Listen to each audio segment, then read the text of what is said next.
Merci beaucoup. Jacques Bompard. Monsieur le Président, chers collègues, il me semble que cette proposition de loi est une belle initiative. Elle propose de poser des principes d'intérêt général et il est évident que notre société manque de défense du bien commun. Elle propose de sortir de la logique du caveat emptor, c'est-à-dire que celui qui achète prenne garde, et donc de rappeler aux entreprises, comme à tous les autres acteurs de la société, qu'à côté de chaque droit existent des devoirs afférents, dans les droits économiques comme pour tous les autres droits.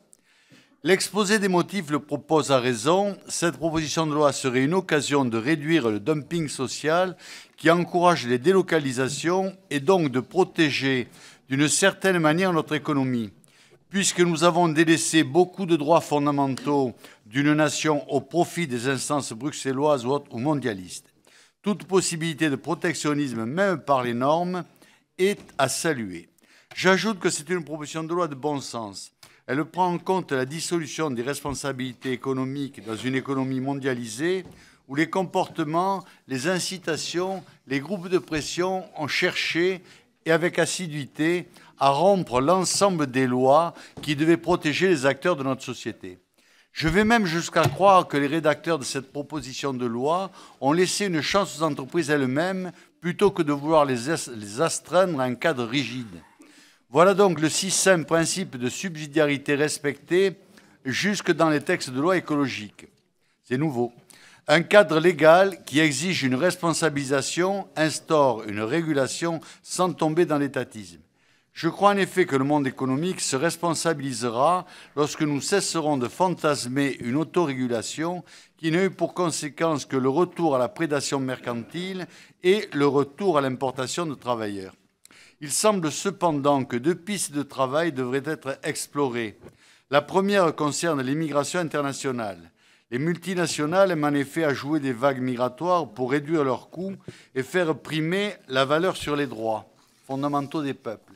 C'est un phénomène que je dénonce en France depuis longtemps, mais la chape de plomb du politiquement correct nous interdit souvent d'aller plus avant.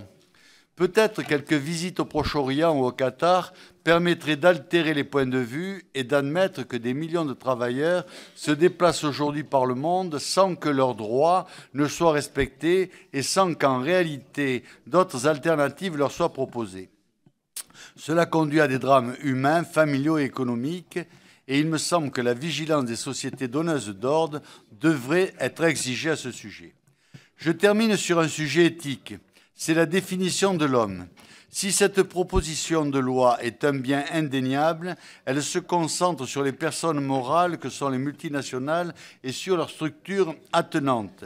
Or, c'est bien en cherchant à marchandiser les parcours de vie humains que toute une partie des mondialistes sont parvenus à leur fin. La financiarisation a réduit l'homme à l'état de matériel, cristallisant non plus un don et une vocation, mais bien des possibilités d'exploitation économique.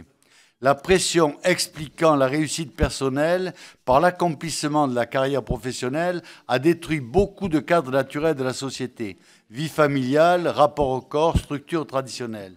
Il serait donc important de préciser que les sociétés donneuses d'ordre doivent être poursuivies quand elles imposent des changements qui heurtent le cadre de vie des individus qui doivent travailler pour elles. On connaît en effet de trop nombreux cas de stérilisation forcée ou de propagande n'ayant d'autre but que d'accroître la productivité des travailleurs embauchés par les filiales des sociétés multinationales. Le cosmopolitisme financier et commercial détruit les conditions de vie et de transmission des peuples.